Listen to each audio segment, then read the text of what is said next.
de regreso en Lo que pasó por BTV Canal 32. Para nosotros es un honor contar con la presencia del geopolítico Pío Peguero, que hoy pues vamos a estar tratando un tema bastante interesante. Un placer para nosotros poder tenerlo en este espacio. Gracias, igual para mí. Bienvenido. Gracias, igual.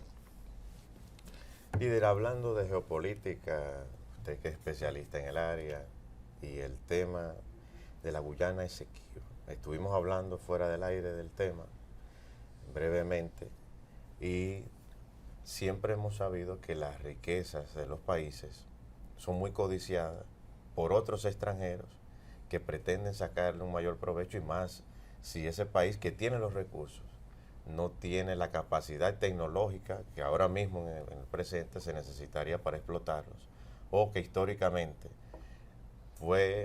sufrió alguna invasión o alguna intervención por parte de un país mucho más avanzado.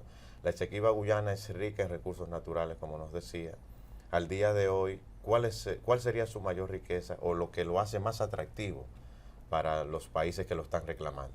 Bueno, lo primero es saber qué es la Guyana Esequiba, que el pueblo televidente sepa qué es la Guyana Esequiba realmente. La Guyana Esequiba es una zona que está en disputa y que ha ido al arbitraje internacional en 1899. Se fue a un tribunal internacional en París, donde los representantes de los Estados Unidos, que en ese entonces, no de los Estados Unidos, sino los representantes de los Estados Unidos representó a Venezuela, se fue por el lado venezolano en ese entonces, porque recuerda que Estados Unidos venía de una guerra con Gran Bretaña. Gran Bretaña, que fue la madre patria de los Estados Unidos, prácticamente Estados Unidos era una potencia emergente en ese entonces, porque la independencia de los Estados Unidos fue el 4 de julio de 1776. Y para 1899, Estados Unidos lo que tenía eran 23 años como nación independiente. Y aquí los representantes, Estados Unidos representa a Venezuela en la Corte Internacional de Justicia y con los representantes de Gran Bretaña. Y el juez era ruso, Friedrich Marter. Este fue quien dictó, quien dio la sentencia final, que se inclinó por el Imperio Británico en ese entonces. El Imperio Británico, Gran Bretaña en ese entonces, era uno de los imperios más poderosos del mundo, todavía en ese entonces, que hoy todavía quedan reductos de la comunidad de Estado británico, o la Commonwealth, como se le llama. Hay grandes naciones, como el caso de Australia, Canadá todavía, donde el rey o la reina de Inglaterra es el jefe de Estado de esos países. ¿Y cómo tomaron la decisión del tribunal? ¿La vieron bien? ¿La recurrieron? No, esa decisión la recurrieron esa decisión. En 1966, claro está, cuando poco antes de que Guyana alcanzara su independencia, que la alcanza precisamente en 1966 del Imperio Británico. Pero la Guyana Esequiba se reclama porque esa región fue parte de Venezuela en 1811, pero primero fue parte del Imperio Español. Y se lo cede a Gran Bretaña y a los Países Bajos. Y luego entonces vuelve a Venezuela y Gran Bretaña lo que hace es que para ellos tener, cuando se descubre oro en la cuenca del río Yaruari, entonces Gran Bretaña se interesa por esa zona. Y ellos comisionan al explorador Robert Chambon para que él explorara la zona y trazara una frontera. Chambon explora la zona y traza una raya, una frontera, en lo que se conoce como la raya de Chombourg o los límites de Chombourg, y luego más adelante se traza otra línea fronteriza que le llaman la segunda línea de Chombourg, que abarcaba unos 80.000 kilómetros cuadrados. En esa zona, aquí por ejemplo, luego de todo eso, Venezuela todavía sigue reclamando la zona del Esequibo, y para 1966, como te dije hace un momento, poco antes de la independencia de Guyana, se firman unos acuerdos, son los acuerdos de Ginebra, que en ese entonces gobernaba en Venezuela acababa de ser el poder Rómulo Betancourt, salió en 1964, pero que él había también ejercido una reclamación sobre esa zona. La zona del Esequibo, que es una zona altamente rica, tanto en recursos forestales como minerales. Recuerda, por ejemplo, que en esa zona está la Amazonía, que es una de las zonas de más alto interés forestal y mineral de todo el mundo, y que tiene el pulmón del planeta. Claro, y una de las zonas que tiene las tierras fértiles, la tierra más fértil de todo el planeta. Hay alguna zona aquí que tienen hasta 4 kilómetros de capa vegetal. Ya tú te puedes imaginar lo que es eso. E incluso la República Dominicana, debo decir, que firmó un acuerdo, 6 acuerdos con Guyana. Dentro de eso está un acuerdo para la siembra de maíz y otros rubros allá en ese mismo año precisamente. Sí, ese mismo Exacto. año. Y bastante interesante porque ha sido bastante cuestionado el hecho de que de este acuerdo que se firmara. Entonces, ¿usted ve positivo el acuerdo que se firmó con Guyana recientemente entre la República Dominicana? Bueno, los diputados, muchos diputados y agricultores dominicanos dicen que es lesivo para la agricultura nacional, para la producción nacional. Porque Guyana, que es un territorio mucho más amplio y mucho más grande que República Dominicana, tiene una extensión de 214.969 kilómetros cuadrados, es un país altamente fértil, mucho más fértil que la República Dominicana.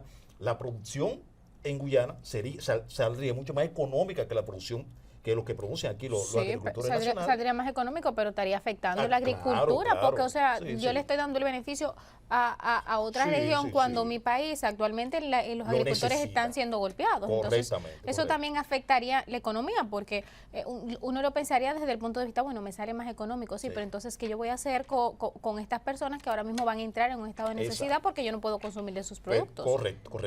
Yo entonces, entiendo. ¿Considera usted que realmente, bajo su criterio, que consideran que fue necesario ese acuerdo o que esa producción podía suplirse? Aquí lo que entiendo que los gobiernos dominicanos, en vez de hacer ese tipo de cosas, ir, por ejemplo, a producir a otros países, debían de incentivar más la producción nacional. Aquí hay suficiente tierra fértil, aquí hay suficiente tierra baldía para nosotros poder producir esos rubros que se van a producir en ese país, debían producirse en el territorio dominicano.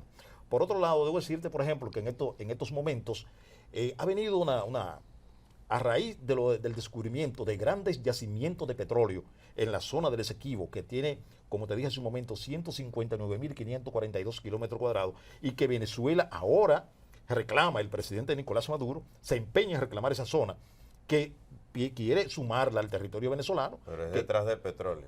Lógico, que dicho sea de paso, el territorio venezolano, que tiene una extensión de 916.445 kilómetros cuadrados, si tú le sumas la zona del Esequibo, 159.542, entonces llegaría a tener una extensión de 1.075.897 kilómetros cuadrados.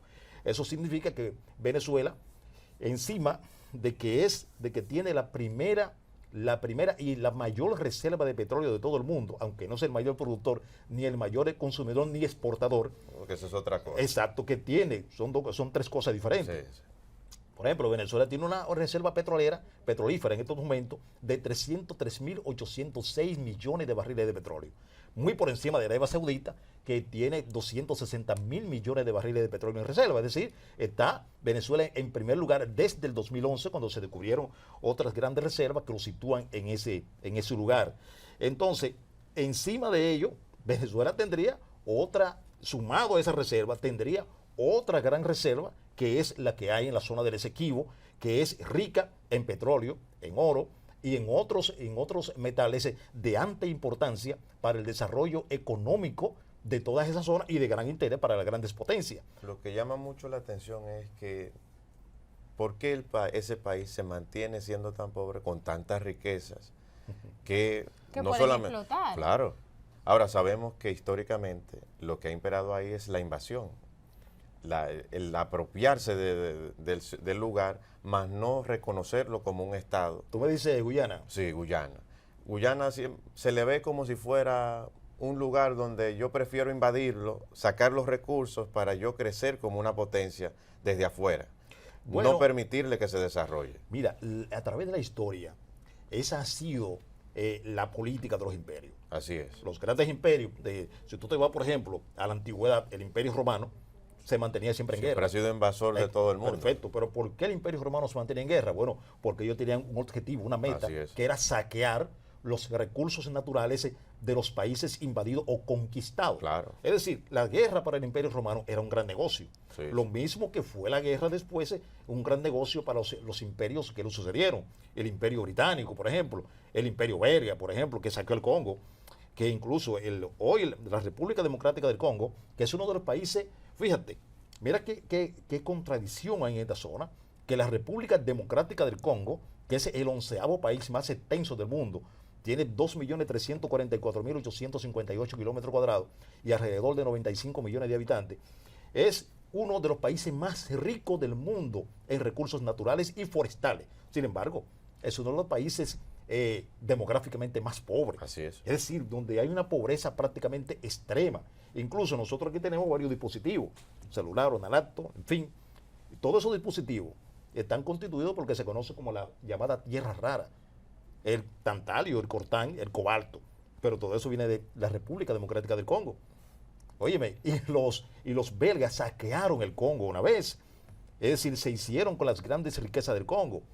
Pero los británicos se hicieron con las grandes riquezas de las colonias que ellos explotaban en ese entonces. Y solamente se les reconoce por el tema de la guerra al Congo, no es por otra cosa. No, claro, por eso se les reconoce, por las guerras tribales, entre las guerras que se han librado desde 1965, cuando Joseph Mobutu se hizo con el poder en el Congo y estableció una dictadura que terminó en 1997, cuando fue derrocado por Joseph Kabila.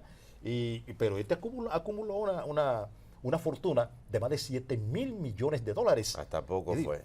Que la sacó del Congo a costa de la pobreza, de prácticamente el 85-90% de la población congoleña. Ya para finalizar, en Guyana Esequiba, ¿hay algún proyecto que le permita explotar para beneficio propio y no para anexarse necesariamente a Venezuela, aunque Venezuela lo reclame como entienda? Mira, como te dije hace un momento, Venezuela reclama la 2/3 partes del territorio guyanés. Porque si tú agarras y tú le restas a 214.869 kilómetros cuadrados, que 969 kilómetros cuadrados que tiene Guyana, y le resta 159.542, Guyana no quedaría ni siquiera en 100.000 kilómetros cuadrados. Entonces, ¿qué es lo que pasa aquí? Hay grandes compañías que están interesadas en ese petróleo que ellos están conscientes de que existen en el Esequibo, grandes compañías estadounidenses y británicas. Incluso en estos momentos los Estados Unidos están de parte de Guyana y ya tienen por ahí el Comando Sur y Pero cuando viene a ver las reservas las toman los gringos, porque eso nunca negocian así para proteger a nadie de gratis. No, jamás la oí. Tú sabes que ellos tienen siempre, como dijo Kissinger una vez, que fue uno de los grandes íconos de la política exterior estadounidense, los Estados Unidos no tienen amigos ni enemigos. Así es. Los Estados Unidos tienen intereses. Así mismo es. Bueno, pues muchísimas gracias, Pío, por orientarnos, este profesional geopolítico no tan conocedor, y qué bueno que pues nos arroja quizás una luz tanto a nosotros como a los televidentes sobre el tema, a propósito, ¿no?, del acuerdo que recientemente firmó la República Dominicana con Guyana. Así es. Así que para nosotros ha sido un placer poder haber contado con su presencia el día de hoy. Gracias, y un honor para mí estar con ustedes. Muchísimas gracias. Muchísimas gracias. Nosotros vamos a una pequeña pausa comercial y pues vamos a subir luego al set con nuestro compañero Domingo Páez.